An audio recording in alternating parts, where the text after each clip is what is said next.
Will you look at that, ladies and gentlemen? That is 2 podcasts in 2 Thursdays in the 2019. I was going to think of another word beginning with T, but for some reason my brain is fried. But welcome, and hope you're having a lovely week and everything. Oh, can you? Is this echoey in here? Because this is the closest place I've got. And let's shut the door. Door is now shut. So the reason why it's probably slightly more echoey than usual is because I'm now, I'm on the road. I'm in Cambridge. And Cambridge is beautiful. But the problem is, because of my job and because it gets so bloody dark so quick in the UK, I can't see this place properly at night. In the day. Which is kind of a bummer, but it's really nice, really safe. Going down all sorts of back alleys. Keep your mind out of the gutter. In Cambridge. And yeah, it's just really safe. It's huge. Obviously, I knew everybody knows Cambridge for the university and stuff like that. The traffic here is a bit of a nightmare. So if you want to drive and you're going out from Cambridge to a little village outside, don't. Just don't. After 4 o'clock, it is an absolute nightmare. We'll see what it's like going home. But yeah, it's been great. The campus is huge. So like the library, it's like, for everybody that's in Leicester, it's like the size of De Montfort Hall. It's its own entity. And I went there, and weird thing is, it shuts at 7. You think with Cambridge, and especially at now, it's like peak time for exams and stuff, right? So I was like, all right, wait, where should we go? Went past the engineering buildings, some like botanical buildings and stuff like that. Some of the campuses, nice walk around. And it's kind of my job of getting lost. Because my sense of direction is absolutely terrible. Don't know how I came back in one piece from my world trip, because honestly, my sense of direction is absolutely terrible. Like, the sat nav will tell me go left down the street, and to be fair, the sat nav in my phone is a bit bit crap, but honestly, it's absolutely Why is my work phone going off? It's 8:30 at night. I'm not answering your calls. I'm shouting to a phone now, weirdo. Anyway, about Cambridge. Cambridge is a really beautiful place. Obviously, I've seen it at night, so it's probably not as touristy. You can tell the tourists. We can tell the students around here, which is really cool. Everybody seems really nice and friendly, from the 4 people I spoke to. But yeah, Cambridge is pretty awesome. I'd recommend coming here. I'd like to come for a weekend with somebody, but at the moment I'm staying in pretty centrally in CB1, because by the time you probably hear this, I'll be gone and I'll be back home, which will be pretty cool. But one of the things that I've been so excited to tell you as well, I've got my first gig. I've been working on this for ages. I don't know if you guys know, I was working with, there's this company called EDM Nation, who organise nights out, and I was pestering them for months. Hey, can we do something? So read the message, we'll see. And we'll see normally means nah. It doesn't mean anything positive. And I was like, right, I'm going to leave London now. I'm going to leave all this behind, move to my new job.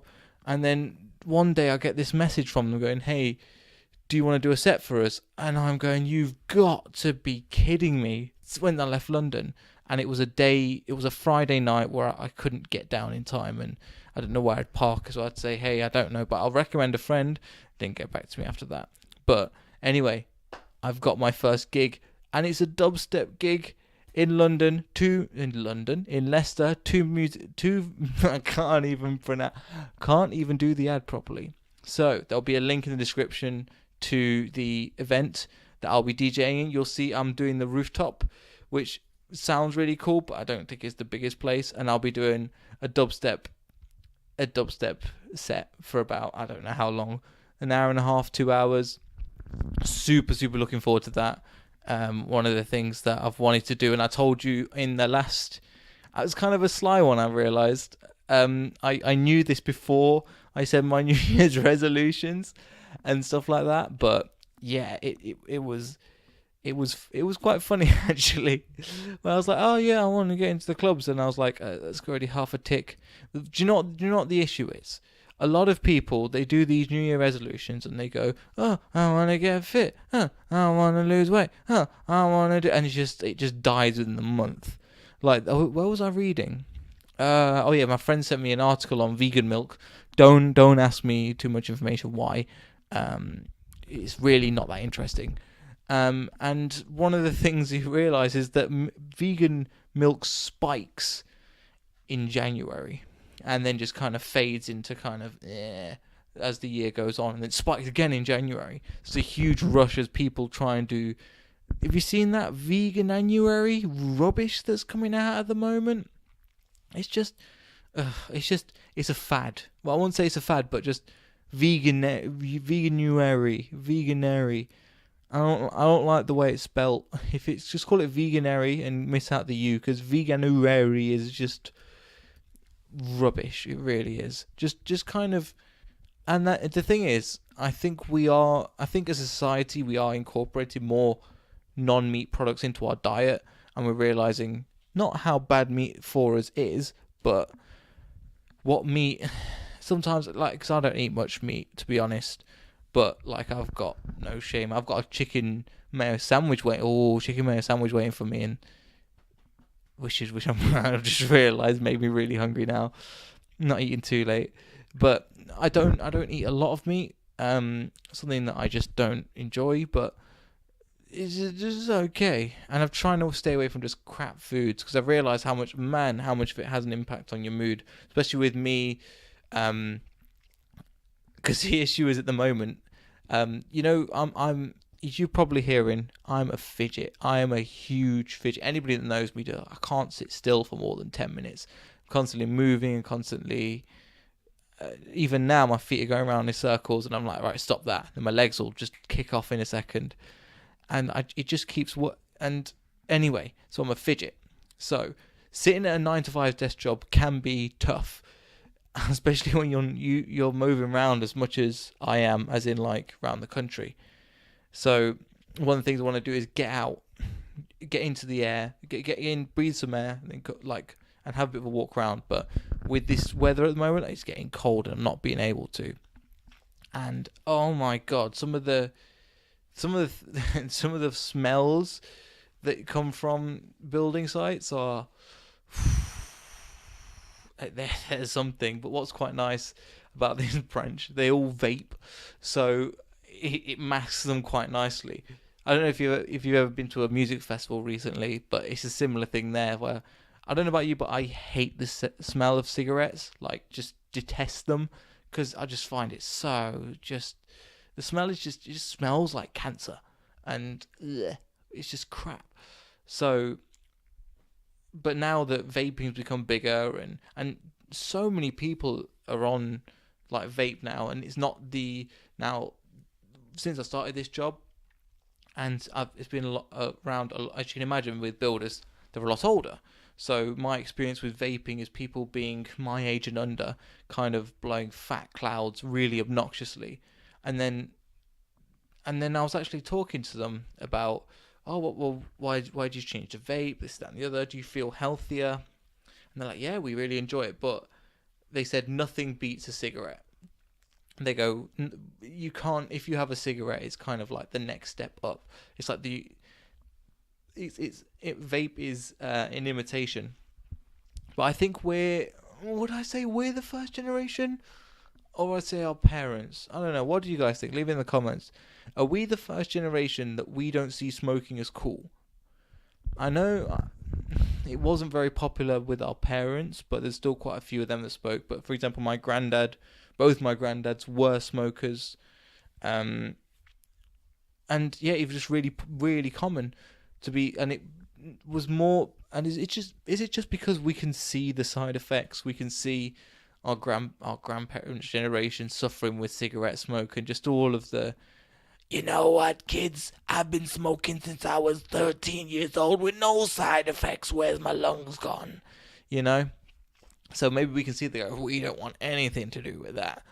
It's still common on a night out, I say, but nowhere near as much as it probably was to smoke. And it was, I think people didn't know the effects, kind of, the long-term effects, and didn't really research it. And also, it was advertised a hell of a lot more. You look at old cigarette cartons, and doctors would prescribe them and stuff like that, which is, it is hysterical looking back at it. But you think they'll say the same thing with, well, with opioids, or the opioid crisis in America at the moment?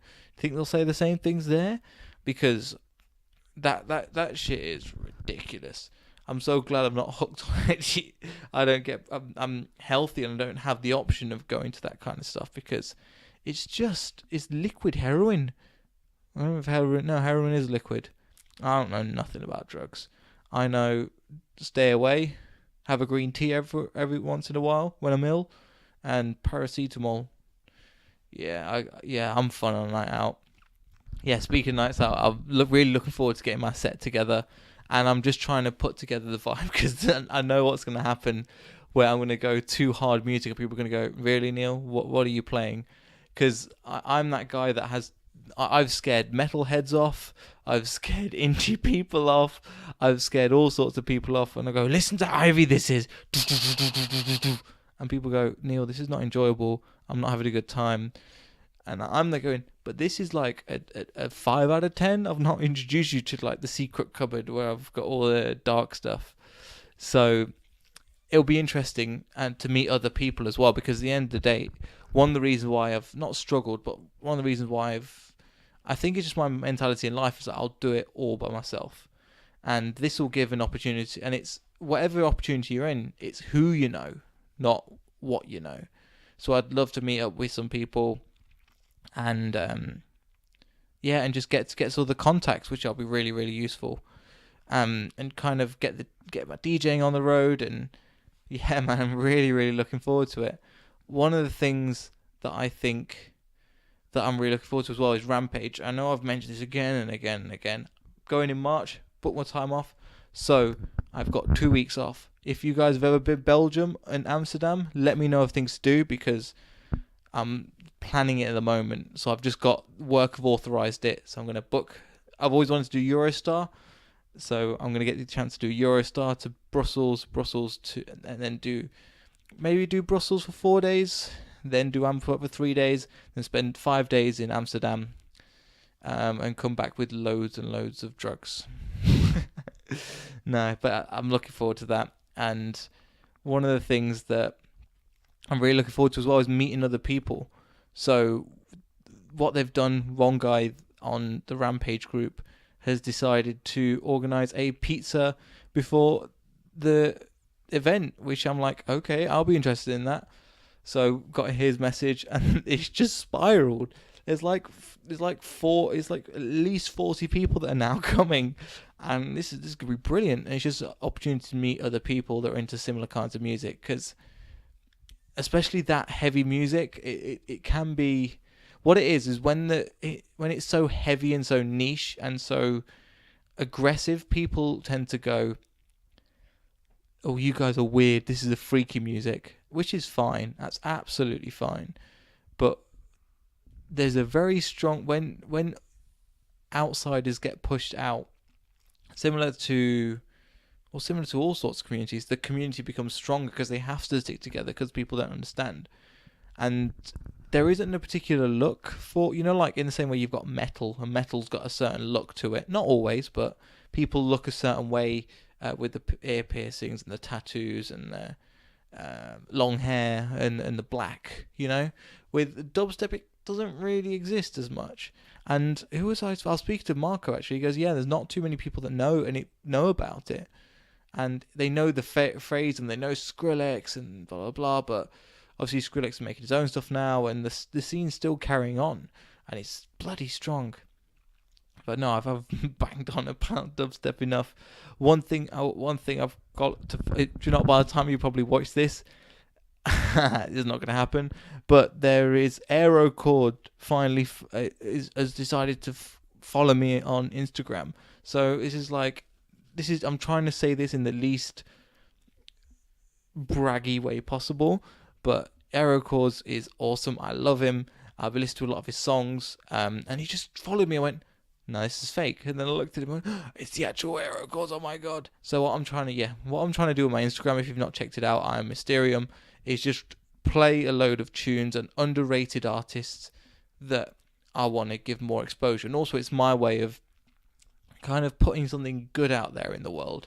Because obviously I listen to quite a bit of music and quite a lot of remixes and stuff, and some artists that maybe not are that aren't big or deserve more credit. And obviously, what can I do with 150 followers? Not that much, let's be honest. But at the same time, I want to keep posting and keep doing more stuff.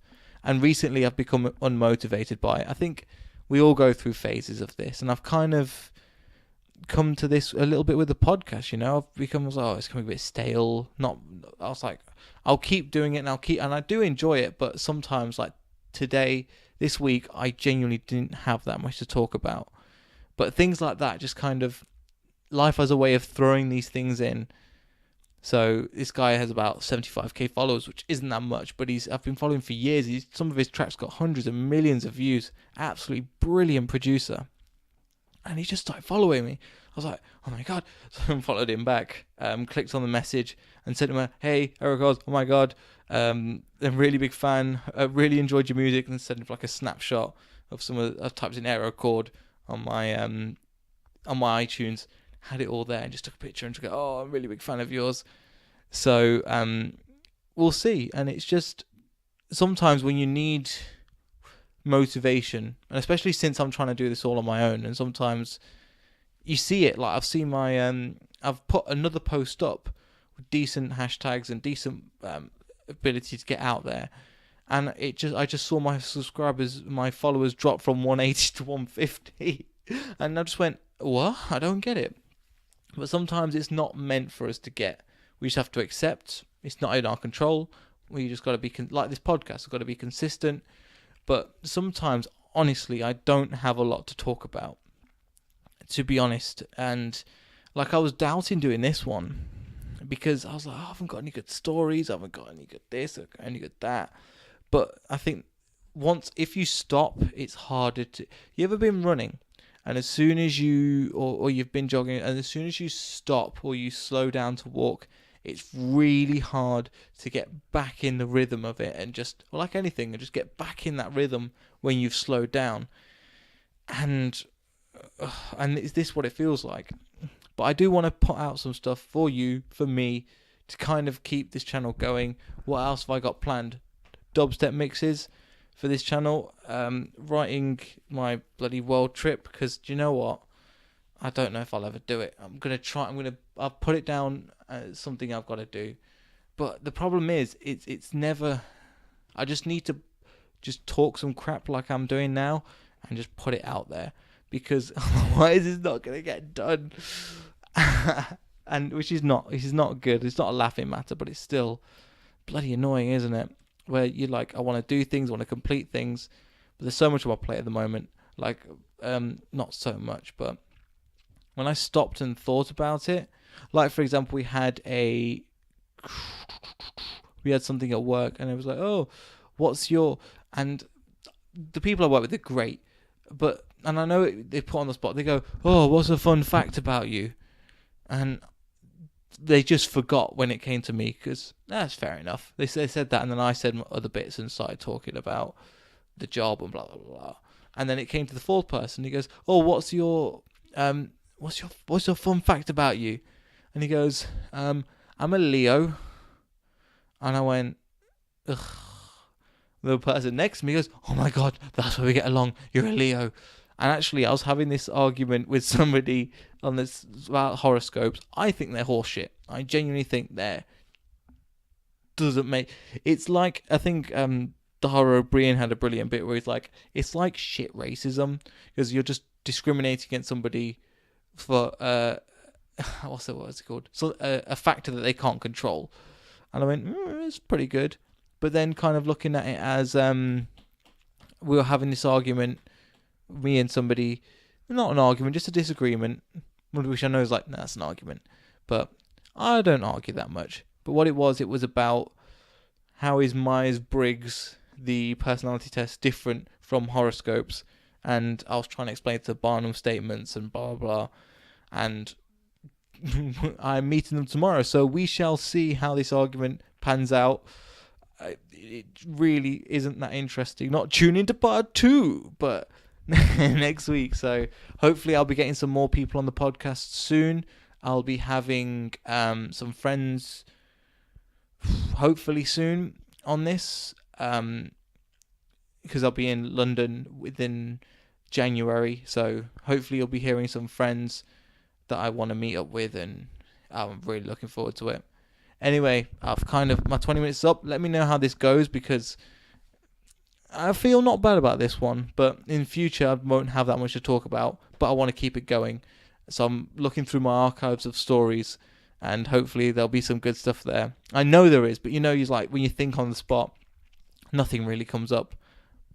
And thank you for listening. Much love to you all. My star sign is Leo, and I'll speak to you in the next video. Bye bye.